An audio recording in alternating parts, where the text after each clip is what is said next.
What's going on, everybody? Today I wanted to talk about normal gems and the best ones to go with. A lot of them in the battle pass, you have a selection of certain normal gems to choose from, and oftentimes it is going to be the same for every class. So we're going to talk about which ones you want to prioritize and what stats are the best. Let's get into it.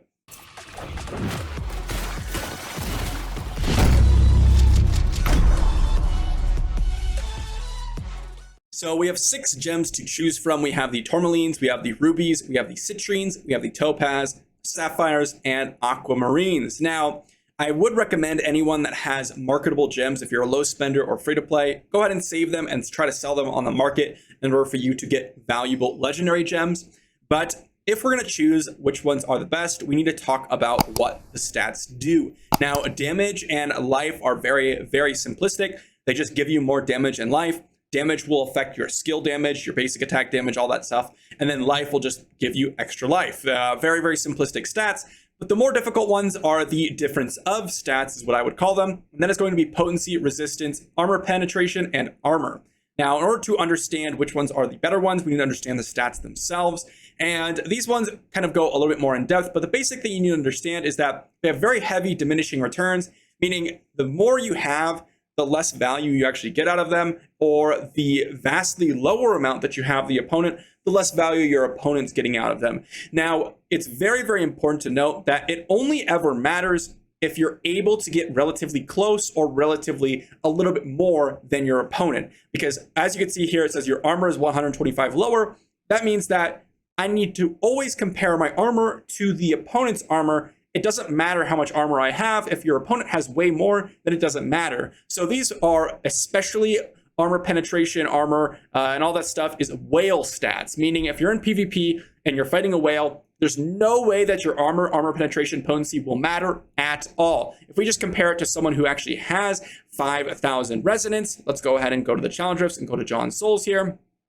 You can see here, this guy's got 902 armor, 524 armor pen, 788 potency, and 936 resistance, which is triple what I often have. So unless I'm able to even get relatively close, it's not even going to matter because of how strong their stats are. Now, that being said, if you are able to get close, armor is going to increase the damage reduction you get when you block. Now, blocking is very rare unless you're a Crusader, and it's also going to decrease enemy critical hit damage, or it's going to increase it if you have less armor than their armor penetration.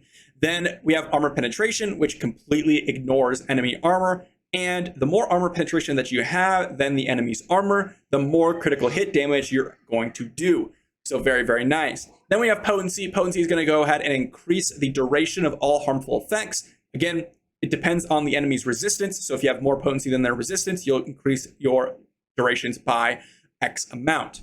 Then we have resistance, which is going to compare the enemy's potency against this. And if they have higher potency, you're going to reduce or rather increase the amount of harmful effects. However, if you have way higher resistance than their potency, then you will decrease the amount of duration of any effect that's hit against you. Now, against players, this is a little bit different because it's already at a reduced amount. Same with the potency, but in PvE content, this is purely based on the difference of potency and resistance.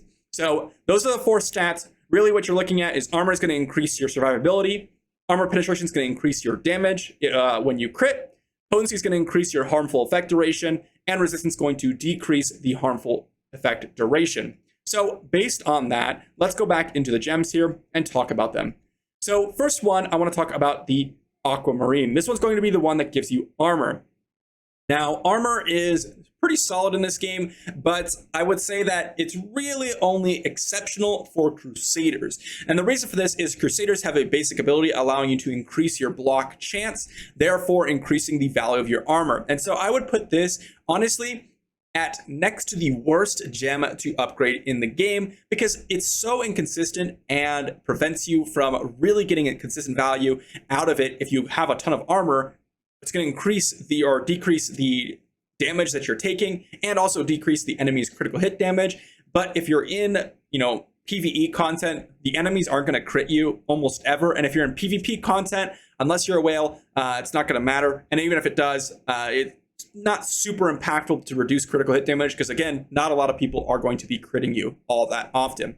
Then we have armor penetration. Now, this one I think is actually one of the better ones. I think that the Sapphire here is probably rank 3 in my opinion overall. And that is going to be because the Sapphire is going to increase your critical hit damage. And when you're running in PvE, especially in group content, you're going to want a Crusader, or at least you're going to kind of draft a Crusader.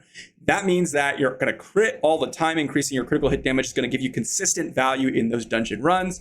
Now, in PvP content, again, this is going to be a whale stat, so you need to have more armor pen than they have armor. It's not going to matter a whole lot. And if you're talking about PvP and you're not a Crusader, you're, again, not going to get a lot of value out of this because you're not going to crit all that often. But overall, I think this is actually quite a solid stat, and damage is very, very important in this game. So any way you can get more damage, it's actually quite good. Then we have the resistance, and this one is probably, I'm going to rate the number 4 slot, but this one is interesting because it's purely a PvP stat, in my opinion. The ability to reduce harmful effects in PvE content is not going to give you really any value most of the places, because if you're CC'd, it's not going to kill you. It's just going to CC you for a temporary amount of time. And you're in challenge rifts, if you get hit at all, you're dead. So the reducing the amount of CC or harmful effect duration, it's not going to matter a whole lot. So overall, not a big fan. But in PvP content, reducing harmful effect duration is massive. But again, you need to have more than potency of your opponents. So you need to really go all in on this stat to make it worthwhile. And I think it's only worthwhile if you're really a heavy PvPer. Then we have the potency, and this one is going to be specifically for those classes that are going to have a lot of CC effects, allowing you to increase the harmful effect duration of those. Or if you have lots of bleeds or poisons or something like that, that can be very solid. But overall, not a huge amount of value, so put this at number 5. So okay, but not great. And really, it's got a little bit of use in PvP because of the Everlasting Torment, things like that. But also, you're not going to get a whole lot of value in PvE because, again, CCs aren't that important in PvE content. So overall, pretty mediocre.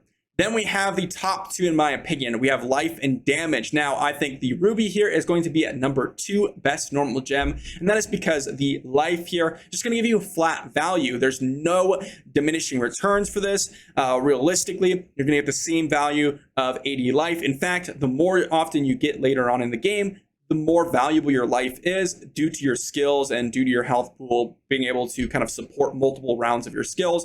So overall, very, very good gem here. And it's going to be strictly linear, so you can get so much life and you don't have to worry about your opponent's stats. Your life is just going to give you more life. PvE or PvP content, always going to be a good stat. Then we have damage. Now, the reason why I put damage above life, even though it's got the same idea, meaning damage is going to affect you, it's not going to be based on the opponent's stats or anything like that. And any point of damage is just going to increase your skill damage. The thing is that damage is generally way more important than surviving stats in this game. So when we're talking about PvE content, dungeons, open world farming, all we care about is speed. So damage is going to be more important there. And then, of course, in PvP content, I would say that depending on what class, you'll get more value. If you're a ranged class, you'll get way more value out of damage. And if you're a melee class, you might get a little bit more value out of life. However, even those melee classes can really use the extra damage as well. So definitely, just to wrap this up and give it an overall list, number 1 is going to be Tourmalines. Number 2 is going to be Rubies. Number 3 is going to be the Sapphire. Number 4 is going to be the Topaz. Number 5 is going to be the Citrine. And then number 6 is going to be the Aquamarine. And based on this, it should basically reflect, if we just go ahead and check out the marketplace real quick here, go to the normal gems, and we can see Tourmalines are selling for absolute max. Rubies are selling for about 310 platinum at my server right now. Citrines are actually selling for 374, and mainly this is because the whales are buying this out so they can max out their duration of CCs. 335 for the Topaz. Sapphires are actually selling for max rank because people love their damage, and then Aquamarines are typically selling for the lowest amount. It's actually funny because Rubies are often perceived as one of the worst ones, despite the fact that it scales linearly. I think it's very important for people to understand that even if you get a ton of Aquamarines and a ton of armor, you're not going to really affect those whales all that much, and it's not going to matter a whole lot. So hopefully that gives you an idea on what stats are really, really good to go for, what gems specifically are really, really good to go for in your daily activities. You can always sell some of them and keep some of them, like keep your Tourmalines and then sell the other ones to buy more Tourmalines or sell or buy your legendary gems. You can make all that decision yourself, but generally that's the list, and that is what's going to help you. If you're free to play, don't even bother with the 4 difference of stats, just focus on damage and life. That being said, hopefully you enjoyed, and I will see you for the next video.